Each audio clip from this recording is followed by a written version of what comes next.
show. We're not doing a record store or rewind or anything today. We are just going to dig into a handful of new CDs that I have added to the collection. Without further ado, here's Weezgo. 1982, we get Ric Ocasek or Ocasek's solo debut called Beatitude. Rick O, as we'll refer to him as, the main songwriter in the Cars. He shared a lot of vocals with Ben Orr and played, I guess, maybe rhythm guitar. And I knew of this record. It had been around. I have his other, not his other, he's got a couple of solo records, but the one that came after this, This Side of Paradise, which I like quite a bit, which essentially sounds like a Cars album. I mean, most of the Cars, I think all the Cars appear on that record. And it came out right after, I guess, Heartbeat City. And, you know, probably should have been a Cars record, but whatever was going on in the band at that time, he decided to save that and release it as a solo record. But I knew of this one and didn't really know anything by it. I knew Jimmy Jimmy, that was it. I think I remember seeing the video for that. Maybe on U68 or just some random music video show back in the 80s. I remember seeing that because I don't think I even knew that he had a solo record back then. So this was released by Rubellin Remasters. They are kind of a specialty reissue company. Mostly CDs, but now they're getting into vinyl as well. It seems like most of the stuff that they release are like kind of new wave, fall in like new wave category, what have you. But I'd been aware of them for a little while and hadn't picked anything up by them. And this was the very first thing I ever bought from them. So I wasn't sure what I was going to be getting as far as quality or anything like that. And I'll tell you, I'm really impressed. You know, I think it's this dude Scott who runs it. He did an amazing job on this package. I mean, just all the artwork, the CD, the booklet, the sound, you know, everything is really good. The only bummer about it, there's no real like liner notes, like, you know, somebody kind of talking about this record and when it came out and what impact it did or didn't have. That was the only thing I could say. If I'm gonna have to find something to say that that would have made this better, it's maybe some liner notes by somebody. He does these sales every now and then called like scratch and dent sales, where it's some releases of his that he put out that, you know, he's kind of marks them down, the price, and kind of warns you ahead of time, like, you know, they might have some little dings or something here or there, or maybe the case is broken. But I'll tell you, I got this through that scratch and dent sale, and I mean, it's perfect. There's, you know, nothing wrong with this CD at all. There's no scratches. The artwork is all perfect. The case is fine. So that was really cool. And he puts like bonus tracks on these releases as well. He's got a couple on here, mostly like single versions or remixes and stuff like that. But it's a pretty good record. I mean, you know, it's in that new wave. There's a little bit of kind of maybe you might call experimental-ish kind of sounds on here.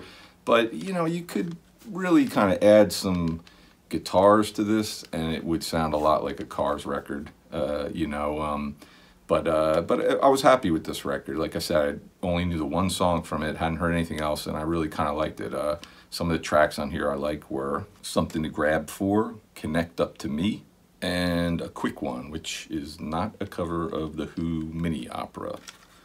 But I'm sure you already figured that out. But really good. And like I said, definitely you should check out Rubellin Remasters.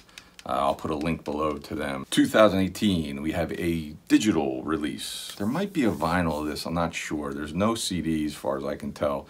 I just picked this up digitally, maybe on Bandcamp, from a New York City punk band called Crime Watch.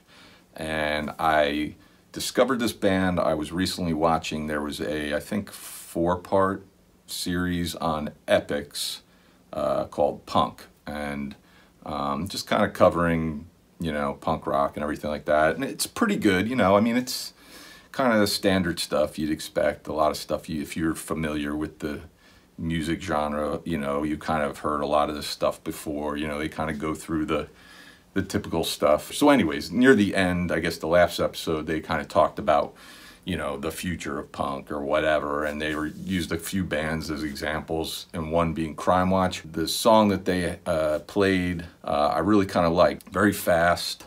I guess maybe it's kind of a little more hardcore-ish, I guess. A female singer, and I just kind of intrigued me, and I went and checked out what they had, and they had this one, you know, record for sale digitally, and I decided to just pick it up. I don't know, maybe it was $5 or something like that. It's pretty good, you know. I mean, if you like that really loud, fast, kind of hardcore-ish punk sound, I think you might like this. Some of the tracks that I liked on this record were Crybaby, Paranoia, Machismo, and Coward. So that's Crime Watch. You should check that out. And also, if you have access to Epix, you probably want to check out that punk documentary. It's worth, you know, watching. 2008, we got Metronomy and Nights Out, with this car on the cover, which looks like a Honda CRX, which I used to have back in the day. I had 2 CRXs, and I really loved that car. I wish I still had one, but that's what it looks like it is. Kind of electronica band from England, I think. I first heard them on the often mentioned New York Noise, their video for Radio Ladio, which I've talked about as well. I heard a couple other songs by them over the years, never really thought to buy an album, and then recently I picked up their record, I think it's the English Riviera, which had a couple of songs on there I liked, and I really liked that record. I wasn't sure what to expect, but when I got it, I really liked it, which made me go, hey, I guess I'll pick this one up, you know, since I like Radio Ladio. And this one isn't as good. It's okay, but I don't like it as much as the English Riviera. So if this was really good, I might have gone on like a spree and bought whatever else they had. But this one's okay, so, you know, I don't know if I'm really going to run out and pick up anything else by Metronomy. But some of the tracks on here that I like are, besides Radio Ladio, we have My Heart Rate Rapid, and another Heart song, Heartbreaker, which is not a cover of the Pat Benatar song, which I feel like I'm going to be repeating through this whole episode. This is not a cover of this. This is not a cover of that. And this is like an enhanced CD. It has the video for Radio Ladio and then 2 other videos on here, Holiday and Heartbreaker, which I haven't watched yet. I should probably pop it in and take a look at those, see what those other videos are like. Hey, it's a little mini poster of the Honda CRX. 2014, we have Priests and Bodies in Control and Money and Power. And got into them through seeing them on AV Club, doing a cover of a Rod Stewart song.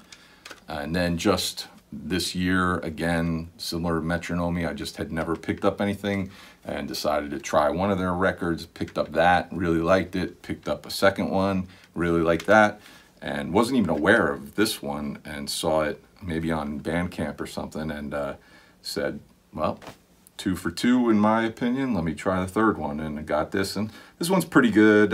It's probably my least favorite of the 3 albums by them I have. I guess they're punk, they're kind of experimental, kind of noise, and like a lot of fast, kind of short songs, I guess. And the band, I think, is on hiatus. I don't think they officially broke up, but I know the lead singer, I guess she goes by Tanners, she's been releasing some like solo stuff and playing some solo shows now, so I'm not sure if the band is over or what's going on there, but pretty good, you know. Some of the tracks on here that I like are Doctor, and Power Trip was another one that I really like. Again, maybe check out some of their other stuff, and if you're really digging that, then dig into this one. 1997, we get Altered Images and their best of entitled I Could Be Happy. I think there's a couple of best of by them floating around out there, but this one seemed to be the right one for me.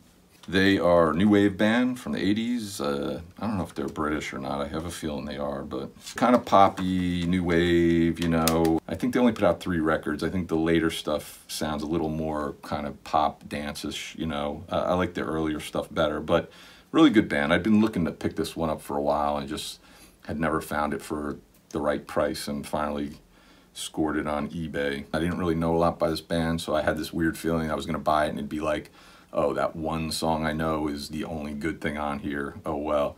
But there are actually a handful of songs on here that I like, including Dead Pop Stars, Sentimental, Real Toys, Happy Birthday, that's the song that I knew by them. Pinky Blue, See Those Eyes, and I Could Be Happy, which this album is named after. But pretty good, you know, I really like this. It surprised me. Like I said, I wasn't 100% sure what I was going to be getting, and it turned out to be a pretty good purchase. 2019, we get the recent record by Lumineers and 3.